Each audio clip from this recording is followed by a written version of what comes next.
देखिए, आज की जो हमारी ये क्लास है, ये समाज कार्य पर आधारित है क्लास। बहुत ही इम्पोर्टेंट क्लास है आप सबकी ये। और आज हम लोग जो डिस्कस करने वाले हैं, मानव अधिकार के बारे में चर्चा करेंगे। फिर उसके बाद राष्ट्रीय मानवाधिकार आयोग के बारे में चर्चा करेंगे। फिर उसके बाद UNHCR पर डिस्कस करेंगे। और ECOSOC ये क्या है, इस पर, इस स्वयं एक संस्था है, एक संगठन है, इस पर भी हम लोग डिस्कशन करेंगे। तो ये क्लास आगामी परीक्षा के लिए बहुत ही इम्पोर्टेंट होने वाली है। 1 जनवरी से लेकर 19 जनवरी के बीच में UGC नेट का एग्ज़ाम है, उनमें भी ये प्रश्न आ सकते हैं। और King George Medical University Lucknow Uttar Pradesh की बात कर रहे हैं, उन परीक्षाओं में भी यहाँ से आप लोगों से सवाल देखने को मिल सकते हैं। तो अभी हम लोगों ने जो क्लास देखा है 5:45 से, वो परिवार का टॉपिक था और सामाजिक स्तरीकरण का टॉपिक था। आज ये समाप्त हो गया और कल हम लोग डिस्कस करेंगे आप लोगों से समाज कार्य अभ्यास पर, और साथ ही साथ एक नए टॉपिक पर भी विचार विमर्श कल की क्लास पर करेंगे। तो ध्यान रखिएगा आप सभी लोग। मानवाधिकार, हालांकि आप सभी लोगों को पता है, मैंने थोड़ा सा कल आप लोगों को बताया था, एक बार रिकॉल करवा देता हूँ आप सबको। देखो, लिखा हुआ है कि मानव अधिकार मूल रूप से वे अधिकार हैं जो प्रत्येक व्यक्ति को इंसान होने के कारण मिलते हैं, है ना। मानवाधिकार मानदंडों का एक समूह है जो मानव व्यवहार के कुछ मानकों को चित्रित करते हैं। और मानवाधिकार मूल रूप से जिंदगी जीने, आज़ादी और निजी, मतलब प्राइवेट, निजी सुरक्षा इत्यादि से संबंधित मानवाधिकार आपको प्रोवाइड कराए जाते हैं। साथ ही साथ कहा गया है कि देश में सभी को समानता का अधिकार समान रूप से दिया जाए, ये भी मानवाधिकार कहता है। मानवाधिकार कहता है कि मैं प्रत्येक व्यक्ति अपना लिंग, जाति, धर्म, संस्कृति, सामाजिक स्थिति की परवाह किए बिना हकदार है। तो मानवाधिकार में प्रत्येक व्यक्ति, ठीक है, कोई भेदभाव नहीं होगा, ना उसके जेंडर के आधार पे होगा, ना ही जाति के आधार पे होगा, ना ही धर्म के आधार पे होगा, किसी के आधार पे भेदभाव नहीं होगा। सभी को समानता का अधिकार रिप्रेजेंट करेगा मानवाधिकार। ये वे मानदंड है मानवाधिकार जो मानव व्यवहार के कुछ मानकों का वर्णन करते हैं और कानून द्वारा सुरक्षित या संरक्षित करते हैं। ये मानवाधिकार का पार्ट माना जाता है। इस बात को भी आप लोगों को ध्यान में रखना है। आगे बिंदु पर बात करते हैं। मानवाधिकार को दो व्यापक श्रेणियों में विभाजित किया गया है। दो व्यापक श्रेणियों में विभाजित किया गया है। एक है नागरिक और दूसरा है राजनैतिक। इसे ही हम लोग मानव अधिकार के नाम से भी जानते हैं, ये बात आप ध्यान रखेंगे। नागरिक, दूसरा राजनैतिक। मानवाधिकार के दुरुपयोग की जांच करने के लिए संयुक्त राष्ट्र समिति की स्थापना की गई है, जैसा कि आप सभी को पता है। मानवाधिकार जीने का अधिकार, स्वतंत्रता का अधिकार, राजनीतिक भागीदारी का अधिकार, कानून के शासन की सुरक्षा का अधिकार, मौलिक सामाजिक आर्थिक सांस्कृतिक वस्तुओं का अधिकार इत्यादि चीज़ों के बारे में जिक्र करता है। ये बात आप सबको ध्यान रखना है। साथ ही साथ मानवाधिकार के अंतर्गत एक और पॉइंट यहाँ पर देखिएगा IMP के रूप में, ये था बेसिक जानकारी जो मानवाधिकार के संदर्भ में था। यहाँ वर्ल्ड ह्यूमन राइट्स डे आप लोगों से परीक्षा में पूछा जा सकता है, तो ये आपको ध्यान रखना होगा। 10 दिसंबर को विश्व मानवाधिकार दिवस मनाया जाता है, ये आपको ध्यान में रखना है, ठीक है। 10 दिसंबर को मानवाधिकार दिवस, और मानवाधिकारों की घोषणा जो 10 दिसंबर 1948 को हुआ था पेरिस में, संयुक्त राष्ट्र महासभा के द्वारा इसको घोषित किया गया था, और उसी समय से 10 दिसंबर को मनाया जाता है मानवाधिकार दिवस भी। ये बात आपको ध्यान रखना होगा इसके दृष्टिकोण से, ठीक है। आगे बात करते हैं। देख सकते हो नीचे लिखा हुआ है मानवाधिकार दिवस प्रत्येक वर्ष 10 दिसंबर को मनाया जाता है, ठीक है, दुनिया भर में। और मानवाधिकारों की पहली वैश्विक घोषणा और नए संयुक्त राष्ट्र की पहली प्रमुख उपलब्धि में से एक माना जाता है। मानवाधिकारों की सार्वभौमिक घोषणा की गई थी 10 दिसंबर 1948 को संयुक्त राष्ट्र महासभा के अंगीकरण द्वारा, और उद्घोषण का सम्मान करने के लिए तिथि का चयन भी किया गया था। कल की क्लास में हम लोगों ने थोड़ा सा यूनाइटेड नेशंस ह्यूमन राइट्स है और साथ ही साथ मानवाधिकार घोषणा के हम लोगों ने 30 अनुच्छेदों को भी कल की क्लास में देखा था, और ये चीज़ें थोड़ी सी हमने कल पढ़ी थी। ठीक है, उसकी वीडियो का PDF वीडियो जो है मैंने लिंक आप लोगों के ग्रुप में डाल दिया है।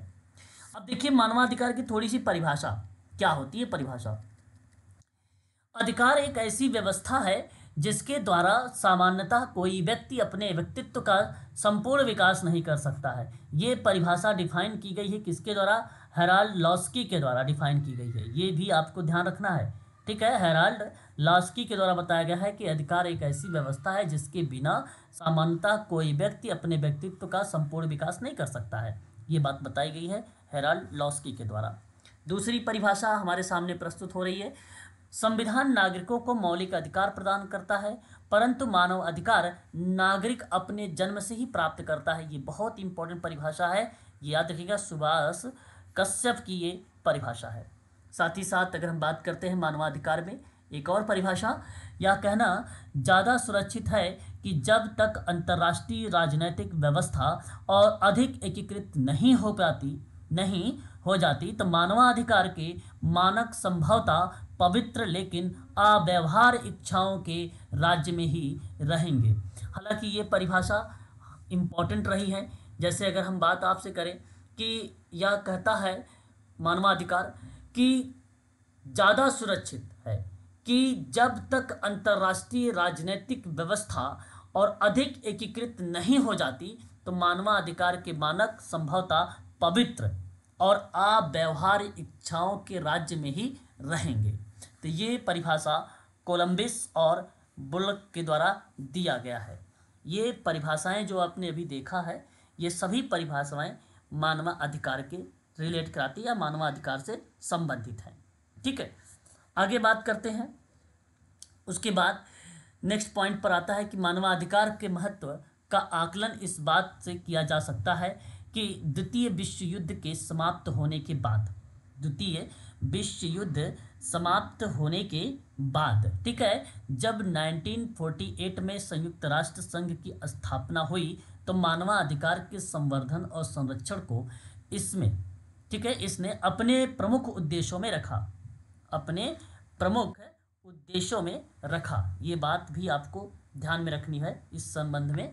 और मानवाधिकार पद का प्रयोग सर्वप्रथम अमेरिकन एक राष्ट्रपति रहे हैं जिनका नाम है रूजवेल्ट। इन्होंने 15 जनवरी 1941 में कांग्रेस को संबोधित, ठीक है, अपने प्रसिद्ध संदेश में किया था, जिसमें इन्होंने 4 मूलभूत या कह लीजिए या मर्मभूत स्वतंत्रताओं पर आधारित विश्व की घोषणा की थी। अभी हम 4 आपको दिखाएंगे किस तरीके से सूचीबद्ध इसको बेसिकली किया गया है, ठीक है, मानवाधिकार को। ठीक है, तो इसके अंतर्गत क्या चीज़ें शामिल की गई हैं? 4 शब्द, वेरी वेरी मोस्ट इम्पॉर्टेंट, ये बात ध्यान रखना है आप लोगों को। एक है वाक्य स्वतंत्रता, दूसरा है धर्म स्वतंत्रता, तीसरा है गरीबी से मुक्त, चौथा है भय की स्वतंत्रता। ये देखिए मानवाधिकार के महत्व का जब ऑब्जर्वेशन किया जा रहा था तो उस समय द्वितीय विश्व युद्ध समाप्त होने के बाद से 1945 में संयुक्त राष्ट्र संघ की स्थापना हुई। फिर मानवाधिकार पद का प्रयोग अमेरिकन राष्ट्रपति रूजवेल्ट ने किया। कांग्रेस को संबोधित अपने प्रसिद्ध संदेश में ये चीज़ें दर्शाया और दर्शाते हुए 4 मूलभूत स्वतंत्रताओं पर विश्व की इन्होंने घोषणा की थी। एक है, बताया था कि बोलने की स्वतंत्रता, धर्म की स्वतंत्रता, गरीबी से मुक्त की स्वतंत्रता और भय से स्वतंत्रता। ये 4 शब्द बहुत ही इम्पोर्टेंट रहे हैं, इस बात को भी आप लोगों को ध्यान में रखना होगा। आगे बढ़ते हैं, स्वतंत्रताओं की घोषणा पत्र की बात करते हैं। अब देखेंगे मैग्ना कार्टा एक्ट 1215, ठीक है, Magna carta act 1215, petition of right 1628 और habeas corpus act 1679, bill of right 1689। ये कुछ इंपॉर्टेंट कीवर्ड रहे हैं, परीक्षा में डायरेक्ट आपसे पूछा जा सकता है मैग्ना कार्टा कब आया, पिटिशन ऑफ राइट कब आया, हैबियस कॉर्पस एक्ट कब आया, बिल ऑफ राइट्स कब आए, ये आपसे पूछे जा सकते हैं। स्वतंत्रताओं के घोषणा पत्र में इनका एक अहम रोल रहा है। इत्यादि को हम स्वतंत्रताओं के घोषणा पत्र कहते हैं, या कहें तो कोई अतिशयोक्ति नहीं होगी। मतलब कोई चीज़, अतिशयोक्ति का मतलब होता है कोई चीज़ें बढ़ा चढ़ा के बोलने के परिप्रेक्ष्य में, ठीक है, कोई चीज़ें बढ़ा चढ़ा के बोलने की चीज़ों में बताया गया अतिशयोक्ति को। तो सिंपल शब्दों में ये चीज़ें डिफाइन की गई हैं। पटिशन ऑफ राइट्स की अनुमति चार्ल्स प्रथम ने 1628 में दी थी, और यह एक संसदीय घोषणा रही है जिनमें लोगों की स्वतंत्रता की बात कही गई थी, ठीक है।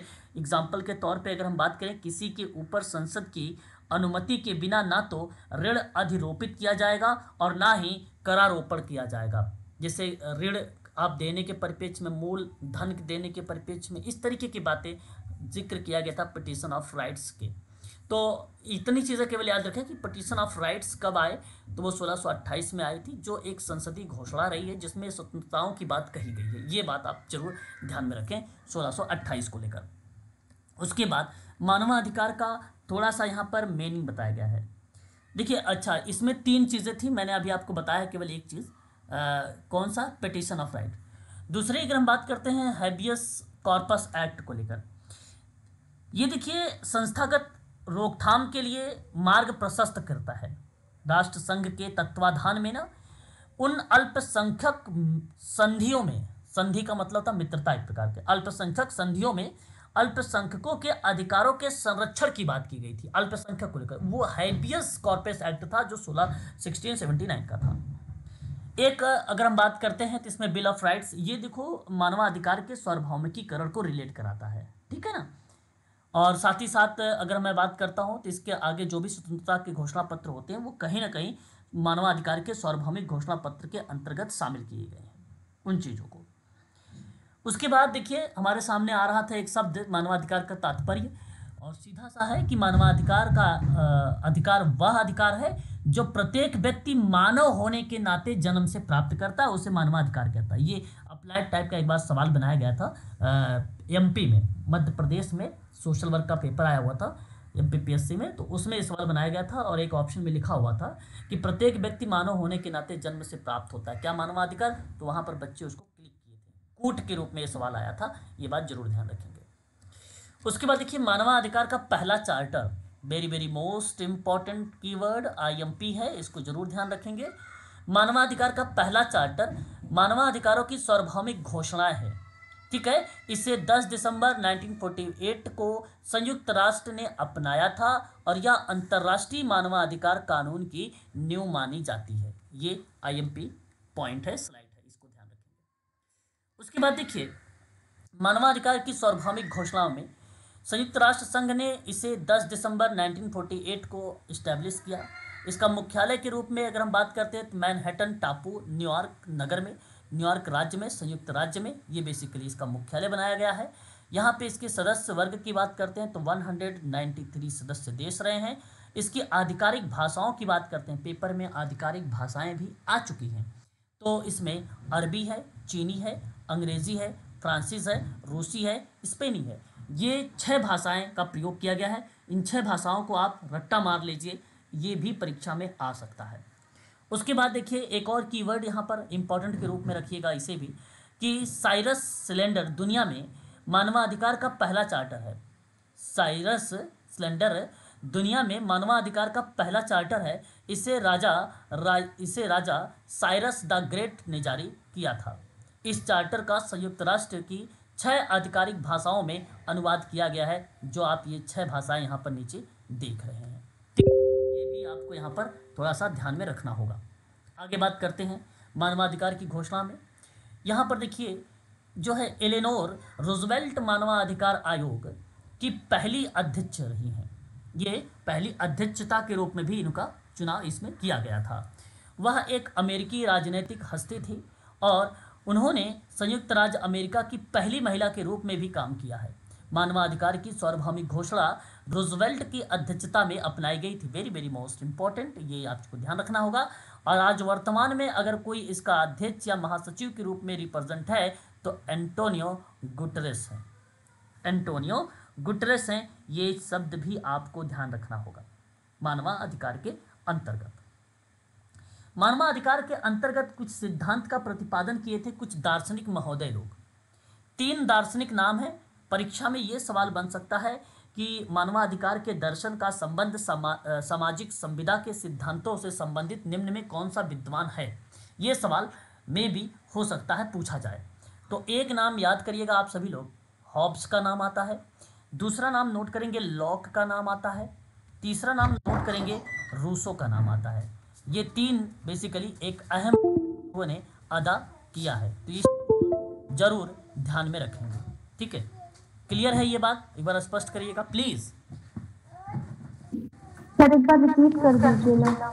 हॉब्स का नाम दार्शनिक में मानवाधिकार के दर्शन का संबंध सामाजिक संविदा के सिद्धांत से संबंधित है, और इसी सिद्धांत के प्रतिपादक दार्शनिक में हॉब्स का नाम, रूसो का नाम देखने को मिलता है। जॉन लॉक महोदय ने मानवाधिकार के अस्तित्व की परिकल्पना की है ना। ये चीज आपको जरूर ध्यान रखना है, जहां पे मानवाधिकार के विभेद का प्रतिषेध करते हुए प्रत्येक व्यक्ति को सुलभ बनाने की बात की थी, जैसे धर्म, जाति, लिंग, जन्म स्थान, राष्ट्रीयता। ये जो 5 शब्द मैंने बोला है ना, ये पांचों शब्द जॉन लॉक के द्वारा ही बेसिकली दर्शाए गए थे। 5 शब्द, ये बात जरूर ध्यान रखें।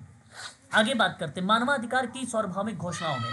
मानवाधिकार की सार्वभौमिक घोषणा की 50वीं वर्षगांठ पर संयुक्त राष्ट्र ने सभी के लिए मानवाधिकार, सभी के लिए सभी मानवाधिकार, ये भी आपको ध्यान रखना है। और थीम निर्धारित की थी अगर हम बात करते हैं, या नारा था सन 1998 में मानवाधिकार की सार्वभौमिक घोषणा की 50वीं वर्षगांठ मनाने के लिए अपनाया गया, सभी के लिए सभी मानवाधिकार। ये बड़ा इंपॉर्टेंट शब्द है, इसे भी आपको ध्यान रखना है, इस स्लाइड को भी। इसलिए मैं कह रहा हूँ आपको ये स्लाइड बहुत ही ध्यानपूर्वक देखना है, क्योंकि अंतिम में मैंने 30 प्रश्न आप लोगों के लिए हैं इसी PDF से ही। तो आप ध्यान से देखते चलेंगे तभी आप प्रश्नों को सही करेक्ट कर पाएंगे, है ना। बात करते हैं नेक्स्ट। संयुक्त राष्ट्र के चार्टर में यह कथन था कि संयुक्त राष्ट्र के लोग यह विश्वास करते हैं कि कुछ ऐसे मानवाधिकार हैं जो कभी छीने नहीं जा सकते हैं। मानव की गरिमा है और स्त्री पुरुष के समान अधिकार है। इसी घोषणा के परिणाम स्वरूप संयुक्त राष्ट्र संघ ने 10 दिसंबर 1948 को मानवाधिकार की सार्वभौमिक घोषणा कर दी थी। ठीक है, ये शब्द आपको ध्यान रखना है। उसके बाद आगे बात करते हैं 10 दिसंबर 1948 को संयुक्त राष्ट्र महासंघ की सामान्य सभा ने मानव अधिकार के सार्वभौमिक घोषणा की स्वीकृति की और घोषित किया, और इसका पूर्ण पाठ आगे के पृष्ठों में भी देखा गया है।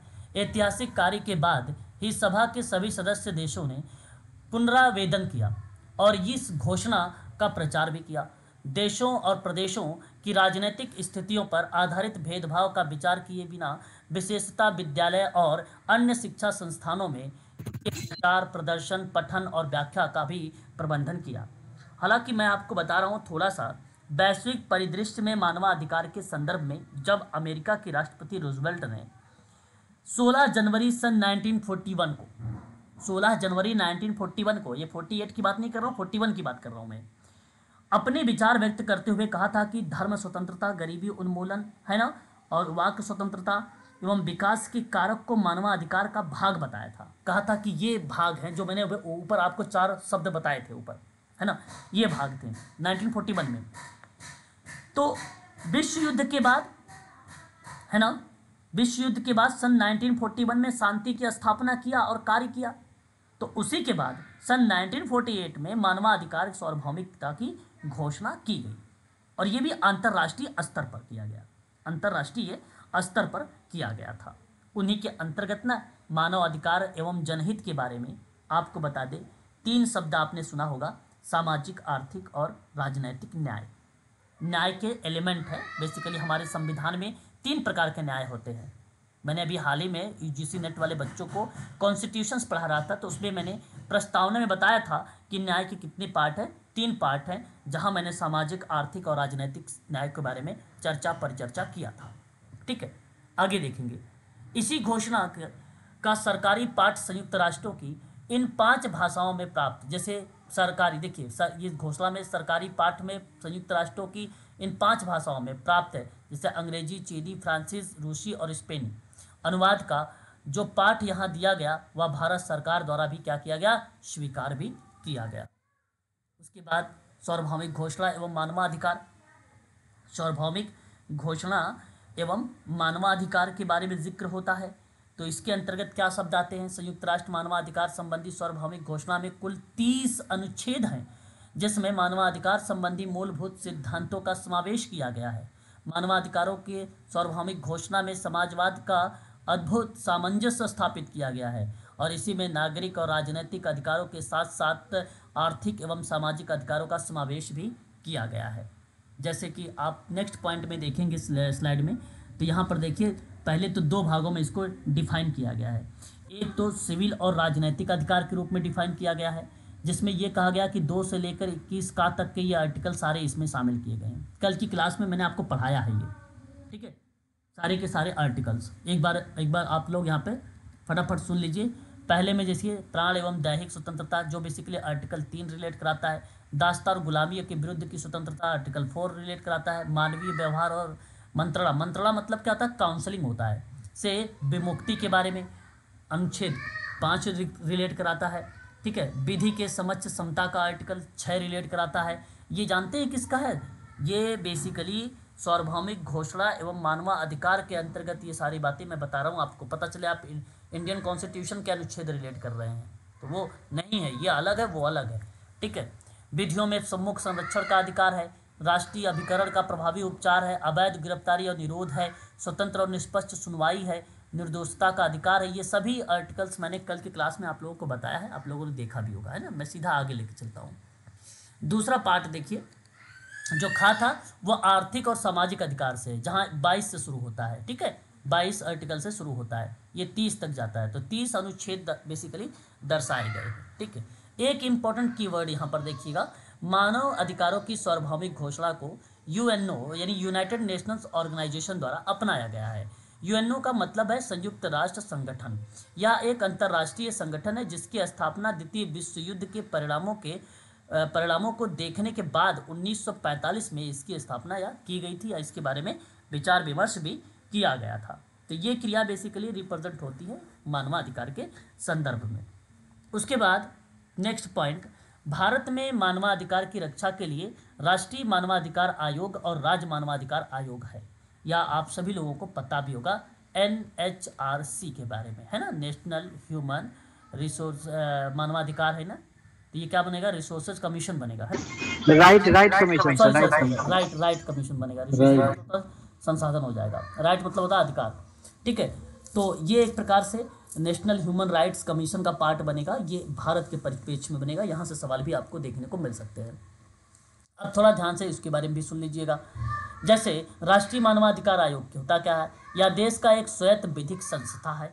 इसकी स्थापना 12 अक्टूबर 1993 को हुई थी। यह आयोग देश के मानवाधिकार का प्रहरी है। इसमें एक अध्यक्ष और 5 सदस्य होते हैं। इसके अध्यक्ष और सदस्यों का जो कार्यकाल होता है वो 3 साल होता है, या तो उसकी उम्र 70 वर्ष होती है, ये बात ध्यान रखिएगा आप लोग। ठीक है, राज्य मानवाधिकार आयोग, यह आयोग राज्य के मानवाधिकार की रक्षा करता है और उसकी निगरानी करता है। यह आयोग मानवाधिकार को बढ़ावा देने और संरक्षण देने के लिए काम करता है। यह आयोग शिक्षा, सूचना और प्रचार के जरिए मानवाधिकार को लागू भी करता है, ये भी बात ध्यान रखेंगे। उसके बाद भारत में राष्ट्रीय मानवाधिकार आयोग की जो पहले अध्यक्ष रहे हैं वो न्यायमूर्ति रंगनाथ मिश्रा जी रहे हैं। कार्यकाल आपको पता है, इसका जो बेसिकली स्टार्ट हुआ था, पहले सबसे पहला व्यक्ति था, तो इसलिए 12 अक्टूबर 1993 ही लगाएंगे। राष्ट्रीय मानवाधिकार आयोग अधिनियम बेसिकली ये बना कब, अधिनियम यानी एक्ट के रूप में ये कब आया, तो 2006 के रूप में आया था। 2006 में इसका नाम परिवर्तित हुआ था, एक अधिनियम के रूप में आया। ठीक है, ये चीज़ भी ध्यान रखना जरूरी है, पूछा गया है पेपर है कि अधिनियम में कब बना था। उसके बाद यह एक स्वायत्त विधिक संस्था है। इसकी स्थापना पेरिस सम्मेलन अधिनियम 1993 के तहत हुई थी। यह देश के मानवाधिकारों का प्रहरी है। या प्रहरी का मतलब जानते हो क्या होता है? प्रहरी मीन्स, यहाँ शब्द जो भी अगर आपको टफ लग रहे हैं प्लीज़ आप पूछ लिया करें थोड़ा बहुत, है ना। प्रहरी का मतलब जानते हैं क्या होता है? मैंने कई बार आप रक्षा, वर्ग में आप सबको रक्षा बताया करना। भी हो जी। रक्षक होता शायद, रक्षा से संबंधित। रक्षा करने वाला। प्रहरी, सुरक्षा, बिल्कुल सुरक्षा आपने, से। हाँ जैसे आप जानते हैं जैसे कोई पहरेदार होता है ना, एक प्रकार सा समय समय पर, है ना, क्रियाओं को करने वाले के लिए कोई इंडिकेट कर रहा तो उसे प्रहरी का नाम दिया जाता है, ठीक है। तो ये चीज़ें होती है प्रहरी। और या अंतर्राष्ट्रीय मित्र, प्लीज़ एक बार म्यूट हो जाइए, ठीक है। संविधान द्वारा तय और अंतर्राष्ट्रीय अपने व्यक्तिगत अधिकारों का संरक्षक है और इसके अध्यक्ष और सदस्यों का कार्यकाल 3 साल, अभी अपने ऊपर देखा भी था 70 साल तक का भी होता है। 70 साल मतलब एक उम्र की बात की गई है व्यक्ति की। और यह अध्यक्ष और सदस्यों की नियुक्ति राष्ट्रपति एक गठित समिति के सिफारिश पे करता है। उसके बाद न्यायमूर्ति अरुण कुमार मिश्रा राष्ट्रीय मानवाधिकार आयोग के वर्तमान अध्यक्ष हैं। वे सर्वोच्च न्यायालय के पूर्व न्यायाधीश भी रहे हैं, ठीक है। सर्वोच्च न्यायालय के याद रखेंगे, ये भी कीवर्ड बड़ा इंपॉर्टेंट है, पूछा जाएगा पेपर में अभी। और एनएचआरसी के मुख्यालय नई दिल्ली में है। और ठीक है, जयदीप गोविंद एनएचआरसी के महासचिव के रूप में भी जाने गए हैं। मानवाधिकार, उसके बाद एक शब्द और आता है हमारे सामने, बाल अधिकारों की घोषणा संयुक्त। सर इनका कार्यकाल कितने साल का होता है? 3 साल का कार्यकाल होता है। एक व्यक्ति की अगर बात होती है तो वो 70 साल से ज़्यादा उम्र उनकी नहीं होनी चाहिए। ठीक है। बाल अधिकारों की घोषणा की बात अगर हम करते हैं तो यहाँ पर इस प्रक्रिया में आप सभी को पता होना चाहिए कि 20 नवंबर 1959 को बाल अधिकारों की घोषणा के पत्र से जुड़े कुछ दस्तावेज, जैसे जिनेवा एक घोषणा पत्र हुआ था, वो जिनेवा में जो हुआ था 1924 में हुआ था। बाल अधिकार की घोषणा के परिप्रेक्ष्य में यहाँ अगर हम बात करते हैं तो 1959 की पार्ट होती है। बाल अधिकारों का एक कन्वेंशन हुआ था, वो कन्वेंशन कब हुआ था? 1989 को हुआ था। 3 शब्द आएंगे बाल अधिकारों से, 3 शब्द आएंगे, कंफ्यूज होने की जरूरत नहीं है। पहला शब्द क्या होता है? जिनेवा घोषणा पत्र। जिनेवा घोषणा पत्र में सिंपल जवाब आ जाएगा 1924। दूसरा शब्द पूछेगा बाल अधिकारों की घोषणा, जो कि आपके स्लाइड पे लिखा हुआ है 20 नवंबर 1959 का। तीसरा आपसे पूछेगा बाल अधिकारों पर कन्वेंशन, बाल अधिकारों पर कन्वेंशन, तो ये आपको 1989 लगाना होगा। अब थोड़ा सा आप सुनिए, ये जिनेवा घोषणा क्या था, थोड़ा सा समझिए। जिनेवा घोषणा 1924 का क्या था? यह इतिहास का पहला अंतर्राष्ट्रीय मानवाधिकार दस्तावेज था, ठीक है, जो खास तौर पर बच्चों के अधिकारों पर केंद्रित था। बात समझ में आई? दूसरी बात, इसी के अंतर्गत बच्चों की बुनियादी ज़रूरतों को पूरा करने में मानवता का दायित्व को निभाता था जिनेवा घोषणा 1924 का। यही घोषणा पत्र ने बच्चों की भलाई के लिए, उसके विकास के लिए, उसकी सहायता के लिए, उसकी राहत के लिए, उसकी सुरक्षा के लिए अधिकारों को मान्यता देता है। जिनेवा घोषणा कब? 1924 का, पहली बात। दूसरा आता है आपके सामने बाल अधिकारों का घोषणा है, जो बेसिकली यहाँ पर लिखा हुआ है 1959, 20 नवंबर को 1959 को संयुक्त राष्ट्र ने इसको, महासभा ने इसको अपना लिया। इस घोषणा पत्र में बच्चों का संरक्षण, शिक्षा, स्वास्थ्य देखभाल, आश्रय और अच्छे पोषण अधिकारों की परिभाषित कर दिया, उसको परिभाषित कर दिया। तीसरा कन्वेंशन, कन्वेंशन बाल अधिकारों पर कन्वेंशन, यह बाल अधिकारों की घोषणा का विस्तारित संस्करण का रूप जाना गया 1989 का। अभी हम आगे थोड़ा सा देखेंगे इसके बारे में।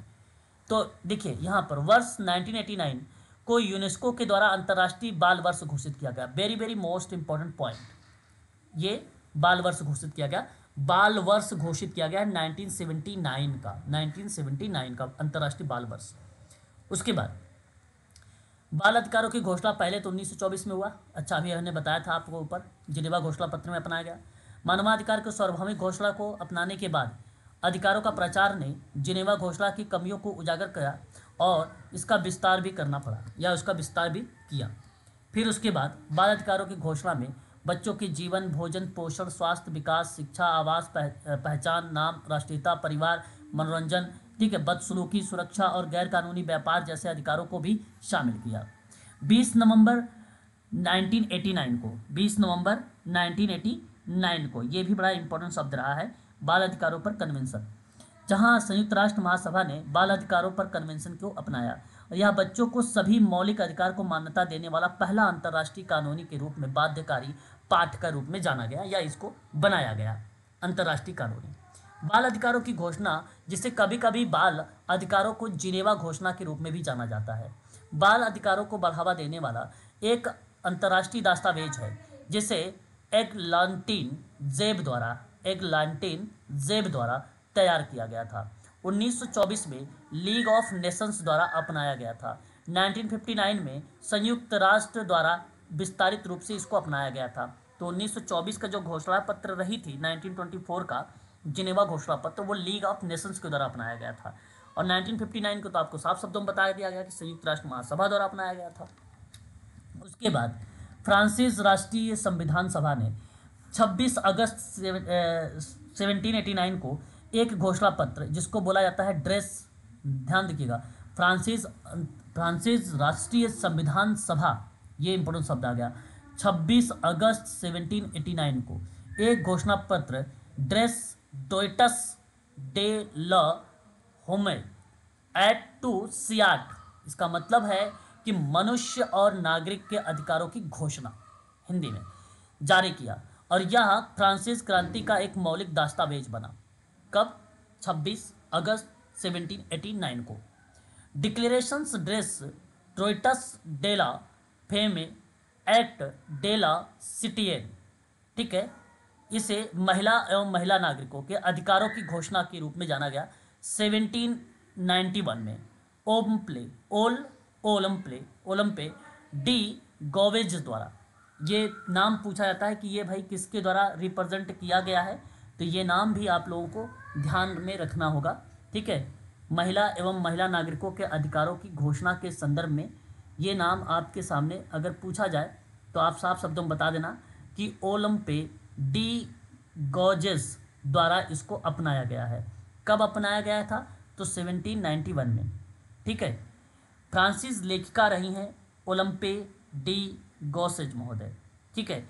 इनका दस्तावेज बेसिकली जीन जैक्स रूसो की डिक्लेरेशन ड्रेस डोइटस डे ल होम एट टू सियोटेन, यानी अगर हम बात करते हैं तो महिलाओं और महिला नागरिक के अधिकारों की घोषणा, इनके संदर्भ में आता है। महिलाओं के अधिकारों पर प्रकाश डालने वाला पहला ऐतिहासिक दस्तावेज यही था। महिलाओं पर अधिकारों पर प्रकाश डालने वाला पहला दस्तावेज यही माना जाता है, ठीक है। फ्रांसीस क्रांति के दौरान महिला के अधिकारों पर बहस का एक अहम दस्तावेज इसको माना जाता है, जो आप यहाँ पर स्क्रीन पर देख रहे हैं, ठीक है। ये आपको ध्यान रखना है। इन्होंने अश्वेत, बच्चों, गरीबों और बुजुर्गों सहित कई समूहों के अधिकारों की वकालत भी की है ओलंपे डी गॉसेज महोदय ने, ठीक है। आगे बात करते हैं। शरणार्थियों हेतु संयुक्त राष्ट्र उच्चायुक्त का नाम आप लोगों ने सुना होगा, जहाँ तक उम्मीद है आप सब जानते हैं UNHCR के बारे में। इसका पूरा नाम पता है आप लोगों को? इंग्लिश में मैं आपसे पूछ रहा हूँ, UNHCR, ये फुल फॉर्म भी परीक्षा में आता है। मेडिकल सोशल वर्क के बच्चे खासकर इस शब्द को ध्यान रखें। UGC नेट के साथ साथ अगर हम बात करते हैं तो मेडिकल सोशल वर्क के बच्चे भी, United nation high commissioner for refugee के रूप में ये जाना गया है। इसका काम शरणार्थियों के अधिकारों एवं कल्याण की रक्षा को लेकर था। यह एजेंसी संयुक्त राष्ट्र महासभा के द्वारा 14 दिसंबर 1950 को यानी 1950 को स्थापित की गई थी। 14 दिसंबर 1940 को स्थापित किया गया। क्या? UNHCR यानी United Nations high commissioner for refugee, शरणार्थियों के लिए संयुक्त राष्ट्र उच्चायुक्त, ये नाम है, याद रखेंगे। UNHCR का मकसद क्या है? शरणार्थियों की सुरक्षा करना, दुनिया भर के शरणार्थियों समस्या को हल करना, अंतर्राष्ट्रीय क्रिया का नेतृत्व करना। क्रिया मतलब कार्रवाई होता है।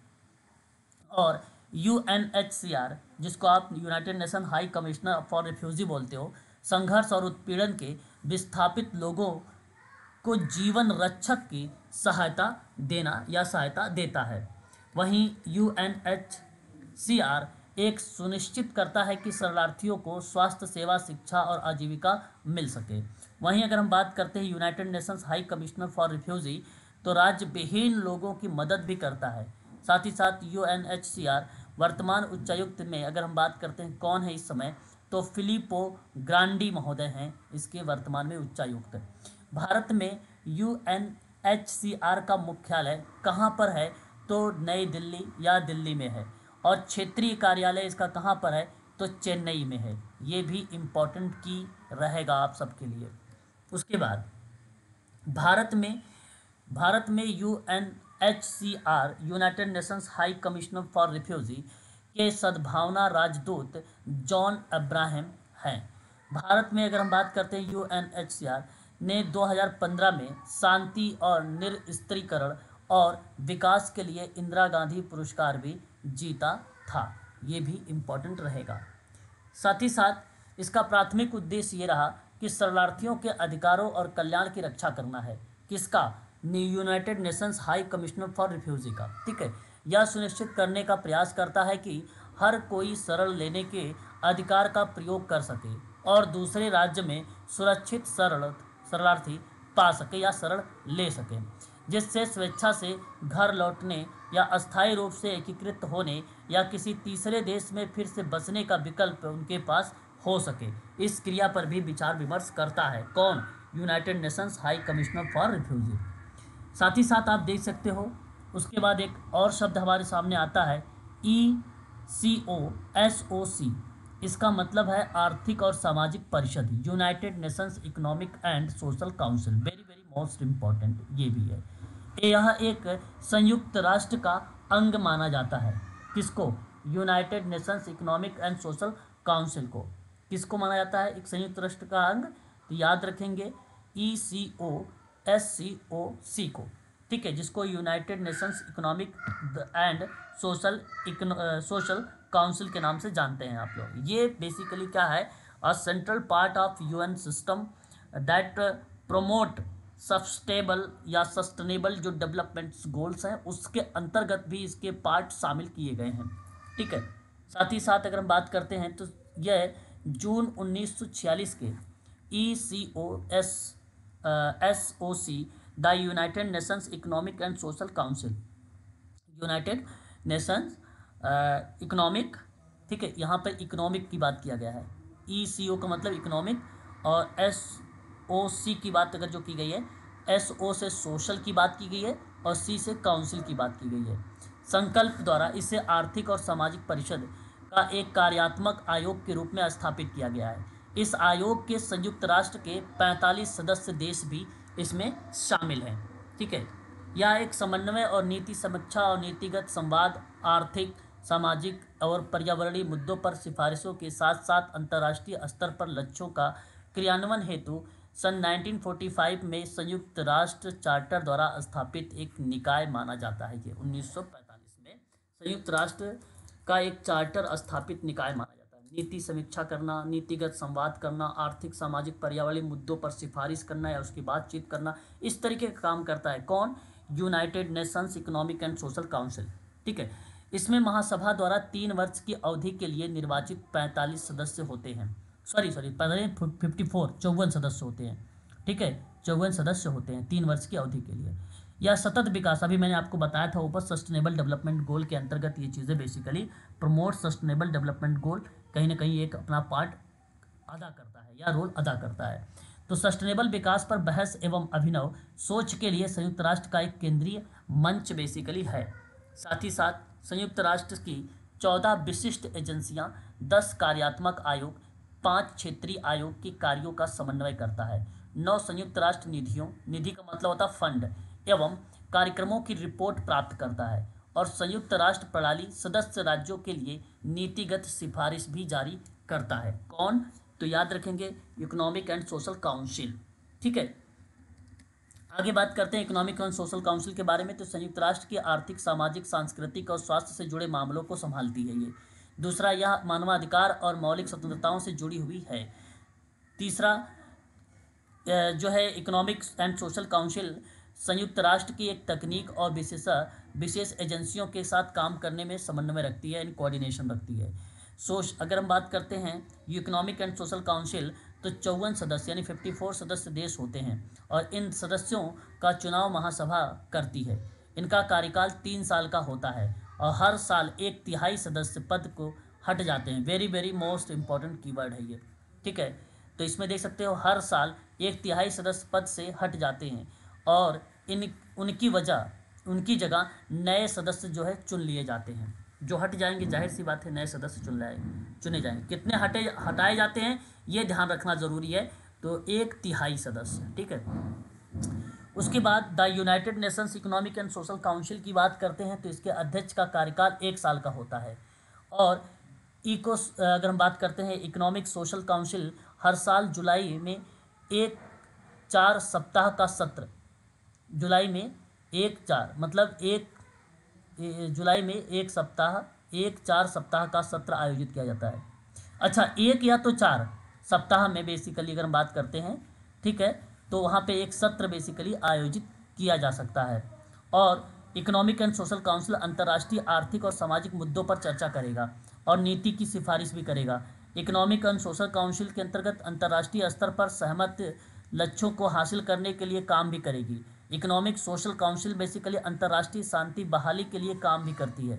इकोनॉमिक सोशल काउंसिल जो है कम विकसित देशों को संयुक्त राष्ट्र सूची की समीक्षा भी करती है, ठीक है, कम जो विकसित देश हैं उसके संदर्भ में, ठीक है। तो ये देखिए अभी भी मैंने आपसे डिस्कस किया है क्या क्या चीज़ें, उन्हीं के संदर्भ में, जैसे इकोनॉमिक सोशल काउंसिल क्या है, ठीक है, मानवाधिकार क्या है, उनके परिप्रेक्ष्य में जितने भी सवाल अब आने वाले हैं इन सभी को आप लोगों को बहुत ही ध्यानपूर्वक इसका जवाब देना है पढ़ के। सवाल पहला, निम्नलिखित में से कौन मानवाधिकार का पहला चार्टर है? विकल्प ए है अधिकारों का विधेयक, विकल्प बी है जो है मीडिया का संविधान, तीसरा है साइरस सिलेंडर और चौथा है आपका निम्नलिखित में से कोई नहीं। तो सही ऑप्शन क्या होना चाहिए? प्लीज एक बार स्पष्टीकरण आप लोग करेंगे। Cyrus cylinder. Cyrus cylinder, okay. यहाँ अगर मैं आपसे बात करता हूँ, जो सही विकल्प इस प्रश्न का माना जाएगा वह ऑप्शन नंबर आपका माना जाएगा सी वाला। कौन सा ऑप्शन माना जाएगा? सी विकल्प आपका सही माना जाएगा। The Cyrus cylinder constitutions of media madam नहीं होगा, ठीक है। साइरस सिलेंडर दुनिया में मानवाधिकार का पहला चार्टर था मैडम ये, और इसे राजा साइरस द ग्रेट ने जारी किया था। इसी चार्टर का संयुक्त राष्ट्र की 6 आधिकारिक भाषाओं का अनुवाद भी हुआ है, अतः विकल्प आपका यहाँ पर सी सही जाएगा, ठीक है। क्वेश्चन नंबर नेक्स्ट देखिए, अंतर्राष्ट्रीय मानवाधिकार कानून में किसने महत्वपूर्ण भूमिका निभाई है? पहला है आर्थिक शिखर सम्मेलन, दूसरा है विश्व युद्ध, तीसरा है संयुक्त राष्ट्र, चौथा है इनमें से कोई नहीं। संयुक्त राष्ट्र। बिल्कुल, संयुक्त राष्ट्र ने अंतर्राष्ट्रीय मानवाधिकार कानून में महत्वपूर्ण भूमिका निभाई है, अतः क्वेश्चन नंबर 2 का विकल्प आप तीसरे को सही बताओगे, यही सही जवाब है।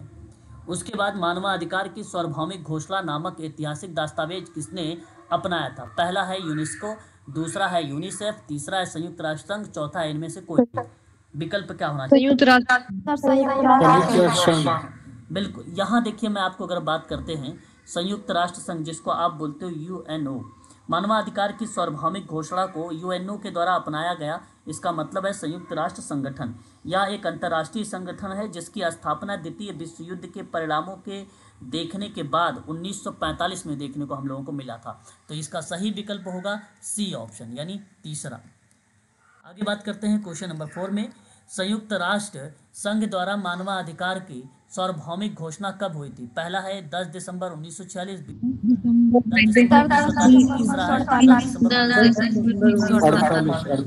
यहाँ पे सही जवाब हो जाएगा आप लोगों का। अगर हम बात करते हैं 10 दिसंबर 1948 को मानवाधिकार सार्वभौमिक घोषणा की गई थी और इसी के द्वारा अपनाया भी गया था। इसका मतलब है संयुक्त राष्ट्र संगठन या एक अंतर्राष्ट्रीय संगठन है जिसकी स्थापना द्वितीय विश्व युद्ध के परिणामों को देखने के बाद 1945 में की गई थी।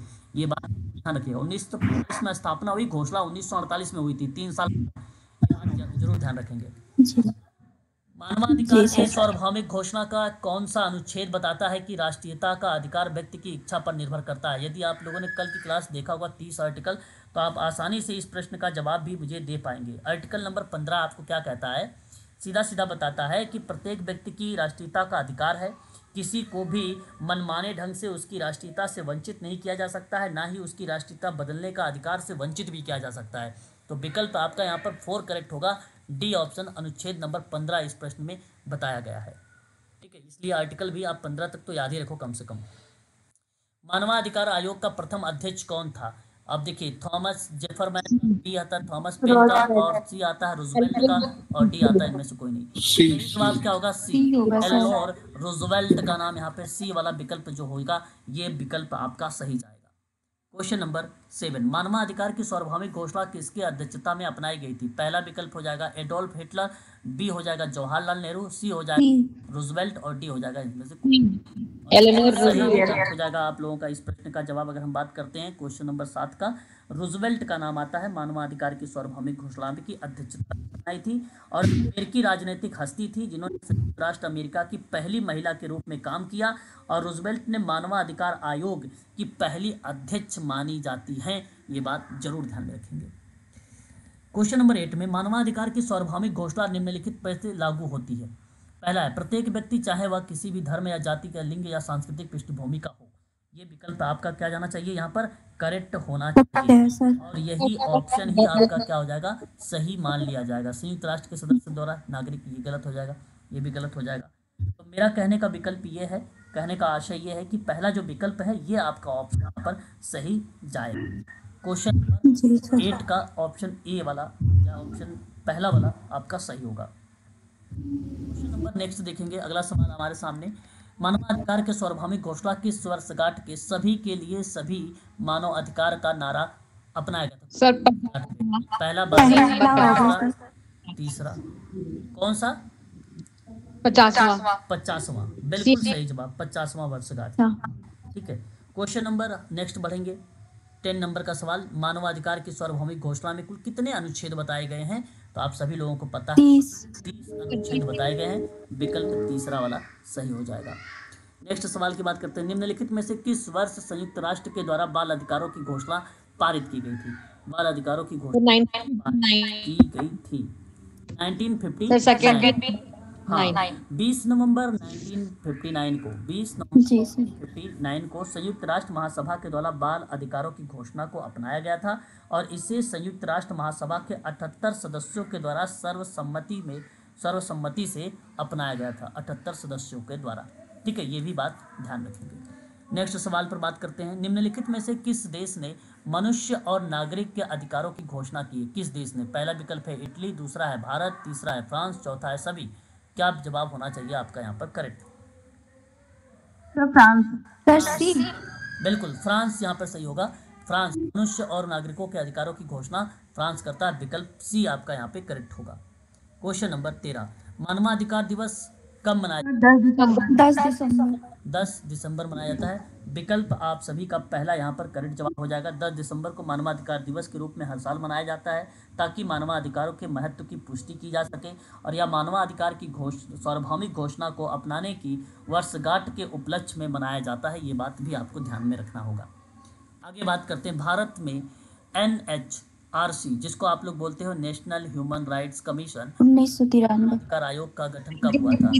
तो हाँ, तो यह भारत के मानवाधिकार संरक्षण संवर्धन के लिए जिम्मेदार है। एक स्वतंत्र सार्वजनिक निकाय मानवाधिकार की बारे में बढ़ती अंतर्राष्ट्रीय जागरूकता के जवाब में इसका गठन 12 अक्टूबर 1993 में इसका स्थापना की गई थी। विकल्प पहला ऑप्शन आपका यहाँ पे सही जाएगा। उस भारत में शिक्षा अधिकार किस अनुच्छेद की गारंटी देता है? 21 का पता है ना? ये आप सभी लोग जानते हो। भारत के संविधान का एक अनुच्छेद है जो 21 का ए है। उसमें कहा गया है कि राज्य 6 से 14 वर्ष की आयु के सभी बच्चों की ऐसी रीति से शिक्षा प्रदान करे जैसा कि राज्य कानूनी द्वारा निर्धारित हो सके। विकल्प आपका यहाँ पे सी वाला सही माना जाएगा। क्वेश्चन नंबर नेक्स्ट, NHRC राष्ट्रीय मानवाधिकार आयोग के वर्तमान अध्यक्ष कौन है? ये आपके यार यहाँ पे कोई नहीं है, हमने लिखा ही नहीं, हमने यहाँ नहीं है। रंगनाथ मिश्रा। हाँ, रंगनाथ मिश्रा है इसके। नहीं सर, वो कौन? ये सर वर्तमान अभी PDF में आप लोगों को बताया है।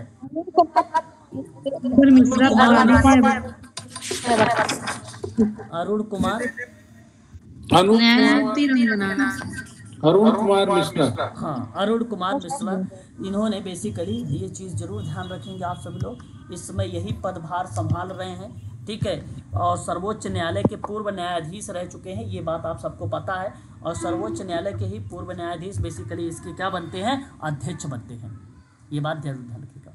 आगे बात करते हैं, निम्नलिखित में से NHRC का अध्यक्ष कौन हो सकता है। देखिए ये विकल्प पहला, सर्वोच्च न्यायालय का कोई भी सेवानिवृत्त मुख्य न्यायाधीश, राष्ट्रपति द्वारा नियुक्त कोई भी व्यक्ति, सी सर्वोच्च न्यायालय का कोई भी कार्यरत न्यायाधीश, या उपर्युक्त सभी। जवाब क्या होना चाहिए यहाँ पर, इस प्रश्न का विकल्प बताएं। सभी। सभी। सर्वोच्च न्यायालय का कोई भी सेवानिवृत्त मुख्य न्यायाधीश। पहला ऑप्शन आपका सही होगा यहाँ पर ए। NHRC का में एक अध्यक्ष और 4 सदस्य होते हैं। अध्यक्ष हमेशा भारत के सेवानिवृत्त मुख्य न्यायाधीश होते हैं। न्यायमूर्ति के अगर रूप में बात करते हैं तो अरुण कुमार मिश्रा, अभी अभी मैंने आपको बताया है, जो वर्तमान में इस समय अध्यक्ष है ना। ये बात जरूर ध्यान रखिए। निम्नलिखित में से कौन सा वर्ष अंतर्राष्ट्रीय बाल वर्ष के रूप में मनाया जाता है, तो विकल्प क्या होना चाहिए आप लोगों के सामने। सन 1979 को यूनेस्को के द्वारा अंतर्राष्ट्रीय बाल वर्ष जो है इसको घोषित किया गया है। किसके द्वारा घोषित किया गया है, यूनेस्को के द्वारा।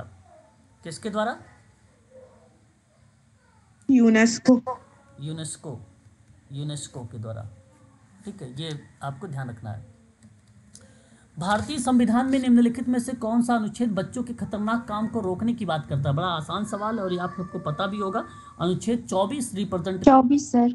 आर्टिकल 24 रिप्रेजेंट करता है 14 वर्ष से कम आयु के किसी भी बच्चे को किसी भी कारखाने और खदान में काम करने की अनुमति नहीं देता है और किसी अन्य खतरनाक रोजगार में नहीं लगाया जा सकता है बच्चों को। ये अनुच्छेद भारत का बताता है आपका 24 भारतीय संविधान में। ठीक है, आगे बात करते हैं। Very very most important question, मैंने आपसे कहा था ये एग्जाम में पूछा जा सकता है। इसका फुल फॉर्म आ गया है आपके सामने, UNHCR। क्या होना चाहिए इस सवाल का। यहाँ अगर हम बात करते हैं तो पहला ऑप्शन शरणार्थियों के लिए संयुक्त राष्ट्र उच्चायुक्त है ना। विकल्प आप सबका जो है सही माना जाएगा प्रश्न का। मैंने अभी भी बताया है आप लोगों को, पूरा नाम है यूनाइटेड नेशंस हाई कमिश्नर। सी, अरे भाई ए ऑप्शन है, ए ऑप्शन है, United Nations high commissioner for refugee, यानी शरणार्थियों के लिए संयुक्त राष्ट्र उच्चायुक्त। ऑप्शन ए करेक्ट होगा, ना कि बी ना ही सी। ठीक है, ये बात ध्यान रखिए। United Nations high commissioner for refugee, शरणार्थियों के लिए संयुक्त राष्ट्र उच्चायुक्त, विकल्प पहला सही है। ठीक है, ये 1950 में उन लाखों यूरोपीय लोगों की मदद के लिए बनाया गया था जिन्होंने द्वितीय विश्व युद्ध के दौरान अपने घर खो दिए थे, उनके लिए बनाया गया था सबसे पहले 1950 में। ठीक है, ये बात ध्यान रखिएगा। मानवाधिकार और अमानवीय गलतियों की पुस्तक के लेखक कौन है। देखिए ये थोड़ा सा यूनिक क्वेश्चन आ गया है आप सबके सामने, लेकिन मैं आपको बता दूं VR कृष्णा अय्यर हैं इस किताब के लेखक। ये बात जरूर ध्यान रखेंगे। भारत के सर्वोच्च न्यायालय में एक भारतीय न्यायाधीश भी थे ये। मानव अधिकार और अमानवीय गलतियों पर इन्होंने अपनी एक पुस्तक भी लिखा है, ये चीज़ जरूर ध्यान रखेंगे। आगे बात करते हैं। ये जो है अभी हमने बताया है इको सोशल इकोनॉमिक के बारे में, है ना, अभी भी बताया था आप लोगों को। ठीक है, तो आप बता सकते हो इसका पूरा नाम क्या है। इसका पूरा नाम में आप विकल्प सी को देखेंगे तो आर्थिक और सामाजिक परिषद मिलेगा। आर्थिक और सामाजिक परिषद है, और यह संगठन आर्थिक सामाजिक क्षेत्रों में समन्वय के लिए जिम्मेदार है और संयुक्त राष्ट्र के 6 प्रमुख अंगों में से एक अंग ये भी माना जाता है। 6 प्रमुख अंग हैं यूएन को, यानी यूनाइटेड नेशंस को, और जिनमें से एक अंग आपका ये माना जाता है। विकल्प आपका सी वाला सही जवाब, सी वाला सही जवाब है। क्वेश्चन नंबर 23 देख लीजिए एक बार। NHRC कहता है कि अध्यक्ष कार्यकाल कितना होता है। तो मैंने आपको बताया था, आप सभी को पता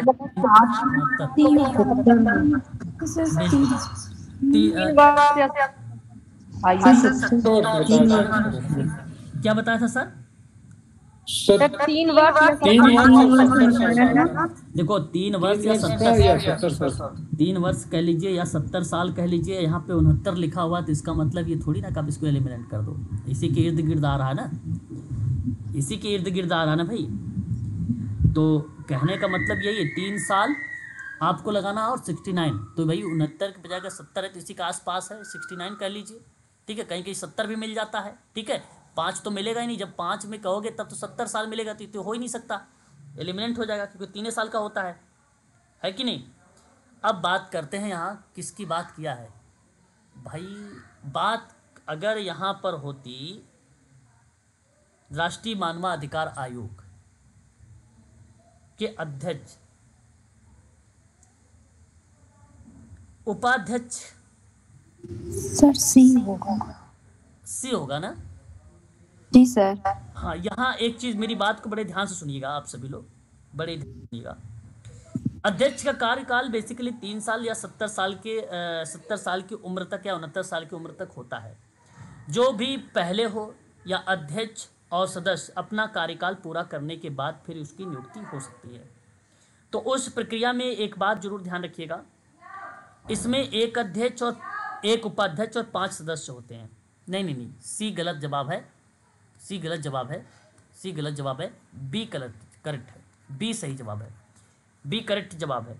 ठीक है, इसमें एक अध्यक्ष होता है, एक अध्यक्ष होता है और एक उपाध्यक्ष होता है और 5 अन्य सदस्य सदस्य होते हैं। बिल्कुल सही जवाब आपका बी करेक्ट होगा, ना कि सी करेक्ट होगा। अभी हमने शायद ऊपर लिखा भी था, 5 लिखा था, 3 लिखा था, 3 लिखा हुआ था उसमें, 3 पढ़ा था हमने, है ना। आगे देखिए, एनएचआरसी के सदस्यों के अध्यक्ष की नियुक्ति समिति की सिफारिश के द्वारा की जाती है। किसकी सिफारिश के द्वारा की जाती है? ये विकल्प आपके सामने 4 दिए गए हैं। सही ऑप्शन क्या होना चाहिए? तो आप बी वाले ऑप्शन को देखिए, प्रधानमंत्री, गृह मंत्रालय, लोकसभा के विपक्ष के नेता, राज्यसभा के विपक्ष के नेता, लोकसभा अध्यक्ष, राज्यसभा के सभापति। विकल्प यहाँ पर बी करेक्ट होगा, ऑप्शन बी होगा, ये ऑप्शन सही है। NHRC national human rights commission के संदर्भ में विकल्प बी ऑप्शन सही है। एनएचआरसी में एक अध्यक्ष और एक सदस्य, एक अध्यक्ष और एक उपाध्यक्ष और 5 सदस्य। बताइए इसमें कौन सा विकल्प सही आ रहा है? सदस्य पूछा है तो कोई नहीं है, ऑप्शन इनमें से कोई सही होगा, ऑप्शन डी सही होगा। एनएचआरसी राष्ट्रीय मानवाधिकार आयोग का मुख्यालय कहाँ पर है? ये तो आसान सवाल है। दिल्ली में। चलो, एक तो सही जवाब दिया आपने, दिल्ली। भारतीय संविधान का अनुच्छेद 340 किससे संबंधित है? सर पिछड़ा वर्ग।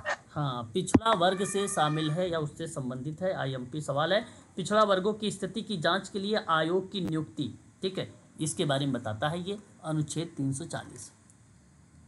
भारतीय संविधान के अनुच्छेद 21 में प्रावधान क्या है? 21 में प्रावधान क्या है? जीवन और स्वतंत्र जीवन के अधिकार के बारे में, ऑप्शन डी ऑप्शन, है ना।